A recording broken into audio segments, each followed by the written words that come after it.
Hello friends, welcome to my YouTube channel Akanksha classes में आज आपका स्वागत है। दोस्तों, आज की इस वीडियो में आप लोगों के साथ डिस्कस करने वाली हूँ कोऑर्डिनेट ज्योमेट्री के बारे में।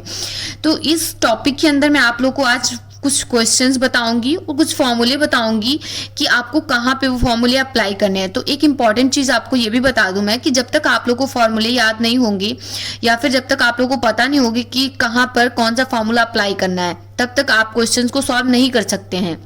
और अगर आप फॉर्मूले अप्लाई भी कर देंगे तो आपका क्वेश्चन गलत हो जाएगा, क्योंकि जब तक आप परफेक्ट फॉर्मूला यूज नहीं करेंगे तो आपका क्वेश्चन सही नहीं होगा।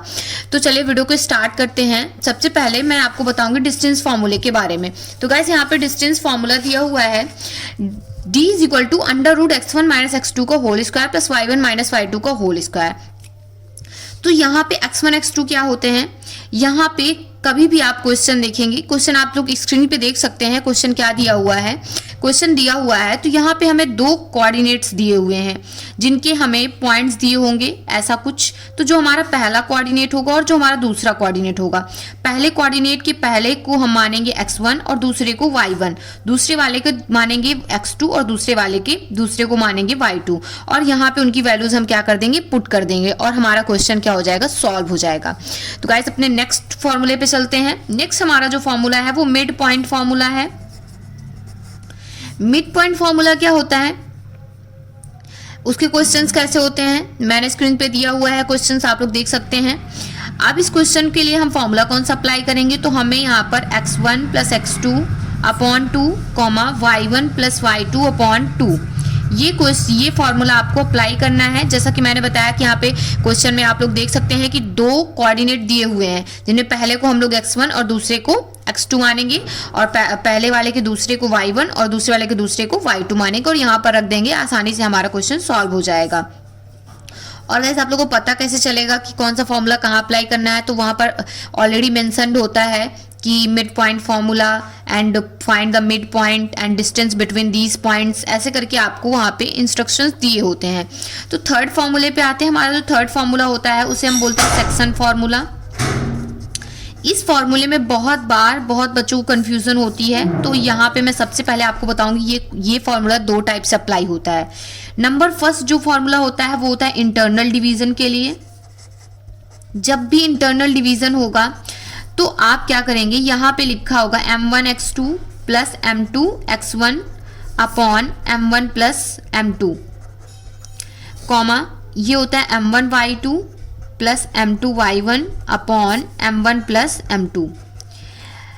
कभी भी आप लोग को अगर इंटरनल डिवीजन दिया होगा तो अगर आपको क्वेश्चन में मेंशन किया है कि इंटरनल डिवीजन फाइंड कीजिए, अदरवाइज नहीं भी किया है, तभी भी आपको यही फॉर्मूला अप्लाई करना है। But in a case of external division, अगर एक्सटर्नल डिवीजन का केस आता है तो आपको उसके लिए उसमें ऑलरेडी दिया होगा कि आप एक्सटर्नल डिवीजन का यूज़ कीजिए और वहाँ पे उसके लिए फॉर्मूला आप ये अप्लाई कभी नहीं करेंगे, आपको ये फॉर्मूला अप्लाई करना है। यहाँ पे बीच में जहाँ जहाँ प्लस लगा हुआ है वहाँ आपको क्या लगा देना है, माइनस लगा देना है।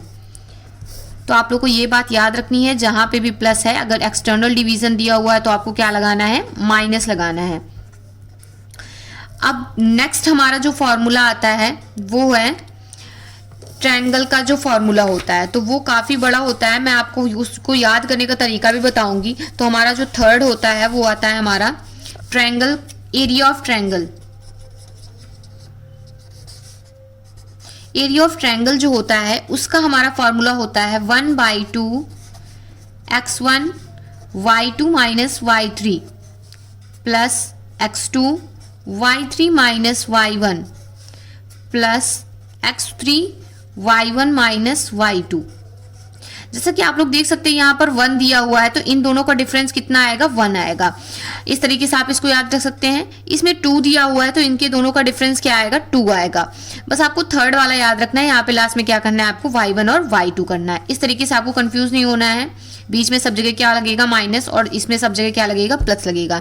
तो ये आपका एरिया का फॉर्मूला है। इसमें भी 3 आपको ऑर्डिनेट्स दिए होते हैं ऐसे करके 3 पॉइंट्स दिए होते हैं, उनमें फर्स्ट वाले को x1 y1, सेकंड वाले को x2 y2 और थर्ड वाले को x3 y3 आपको मानना है। देन यहाँ पर वैल्यूज पुट करनी है, उसके बाद आपको क्वेश्चन को सॉल्व करना है। क्वेश्चन आप लोगों से बोलता है कि एरिया ऑफ रेक्टेंगल या फिर एरिया ऑफ क्वाड्रेटल आपसे पूछता है। तो जब भी एरिया ऑफ क्वाड्रेटल आपसे पूछेगा तब आपको क्या करना है, जैसा कि आप देखते हैं कि जो हमारा क्वाड्रेटल होगा ऐसे बनता है, आपको इसे 20 से डिवाइड कर देना है।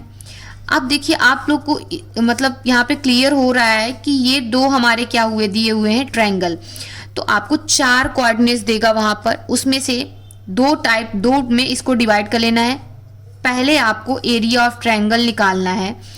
एरिया ऑफ ट्रायंगल क्या निकालेंगे, ABD, देन प्लस करना है दोनों को BDC। एरिया ऑफ ट्रायंगल क्या निकालेंगे, BDC, फिर उसको आपको प्लस कर देना है, आपका आंसर आ जाएगा। यहाँ पर गाइस क्वाड्रेटल का एरिया निकालने का कोई सेपरेट फॉर्मूला नहीं होता है, आपको यहाँ पर हमेशा ट्रायंगल का फॉर्मूला ही अप्लाई करके उसे 2 पार्ट में डिवाइड करके यहाँ पर निकालना होता है। ये बात आपको याद रखनी है और क्वेश्चंस को केयरफुली सॉल्व करना है। आई होप आप लोग को आज की मेरी वीडियो पसंद आई होगी। वीडियो पसंद आई हो तो वीडियो को लाइक करें, शेयर करें, सब्सक्राइब करें। Thanks for watching.